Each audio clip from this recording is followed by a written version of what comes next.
Jesus is the living bread come down from heaven. But it is the things of the earth, the things of the soil, that tend to shape us most physically and culturally as human beings.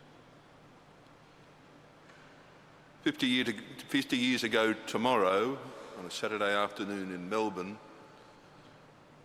30,000 people gathered at the Sydney Myer Music Bowl to celebrate what was really our first attempt at what we call enculturation here in this land, drawing together elements of Indigenous life, Indigenous culture, Indigenous storytelling,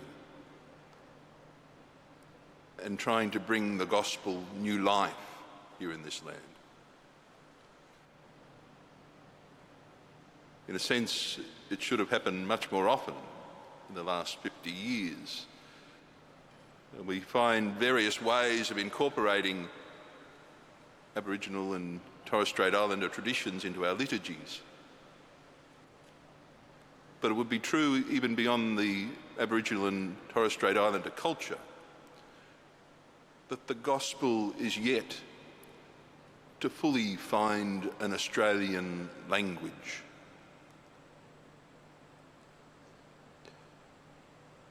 I watched on YouTube the opening part of that Mass from 50 years ago.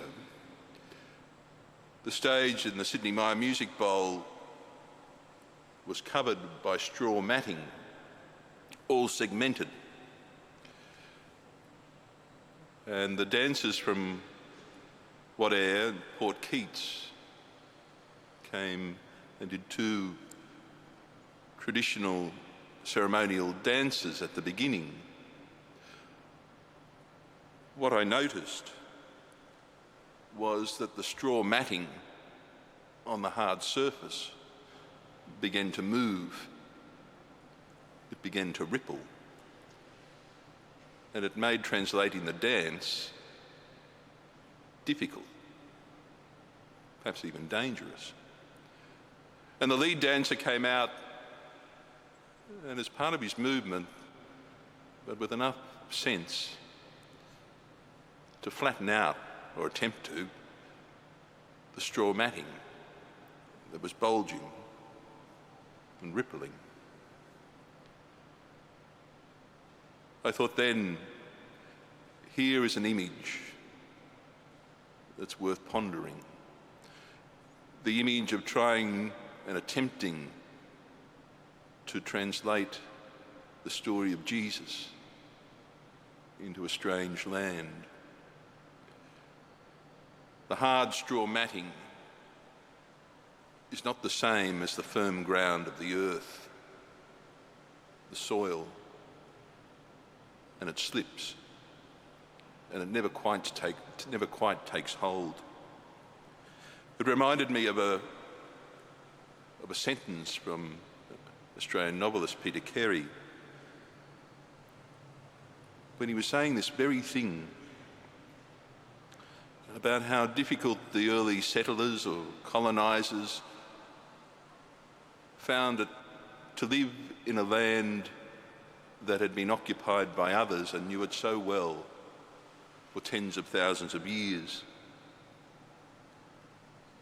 He said, "The stories of the gospel lay across the harsh landscape like sheets of newspaper on a polished floor. They slid, slipped, did not connect to anything beneath them. It was a place the people scrambled to make a place, like troops caught under fire on the hard soil." That image of the ceremonial dance on slippery straw matting, and our attempt as a church to embrace and incorporate Indigenous cultures, is both a sign of our sincerity and response to the gospel, but also a sign of our clumsiness as Western thinkers, European thinkers. To expect tribal dance to be performed on matting that moves shows no understanding that here is a dance that needs to be performed on country, on soil, out in the land and the air. Yet people gathered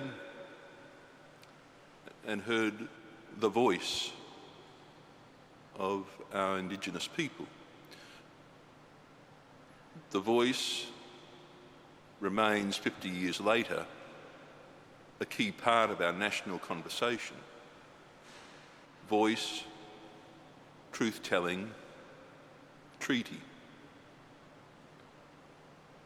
The voice we hear today is the human voice standing before the great mystery of creation, the mystery of all things. And we say it in a particular Indigenous way. Words, sounds, concepts that echo through this land. And in celebrating this Eucharist today, we're not just acknowledging what happened 50 years ago. We're also acknowledging that places have a sense of spirituality, forms that fit, ways of speaking, ways of thinking that enrich, respond, and are shaped by the landscape. We are still learning to do this. Here in Eucharist, we often use the word thanksgiving. Far be it from me to give interpretations of Indigenous ways of thinking. But as I understand it, thanksgiving can be an abstract concept. Giving thanks, giving a sense of our own blessedness by God. But as I understand it, the Aboriginal sense is much more concrete. Not thanksgiving, but reciprocity. We are given gifts, and we are obliged to respond. That's often foreign to our Western way of thinking. We often put a full stop at we are given gifts.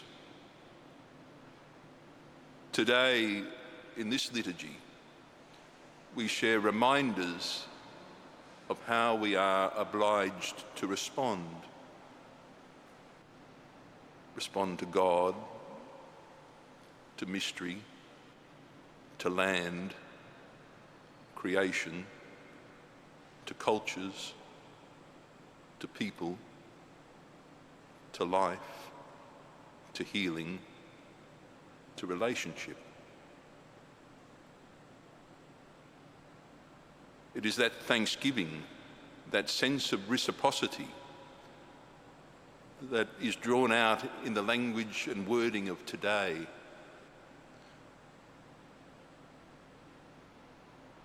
May that seep into our own spirits and souls. May the flood of God's grace reach down into the depths of our own human creation. And as we share in the gifts that are given to us, may we also recognise the obligation that these gifts place on us to continue the work of voice, to continue the work of treaty, to continue the work of truth-telling, all to lead towards healing the scars of the past and opening up possibilities for the future. That work must begin today or continue today, even if we slip on the hard surface. May the softness of the earth, the bread of life, catch us.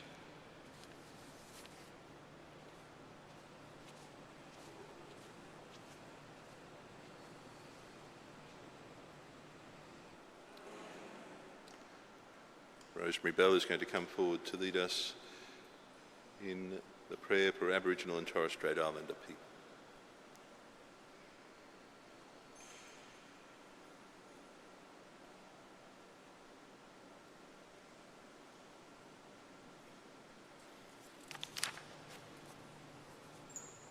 Father of all, you gave us the dreaming. You have spoken to us through our beliefs. You then made your love clear to us in the person of Jesus. We thank you for your care. You own us. You are our hope.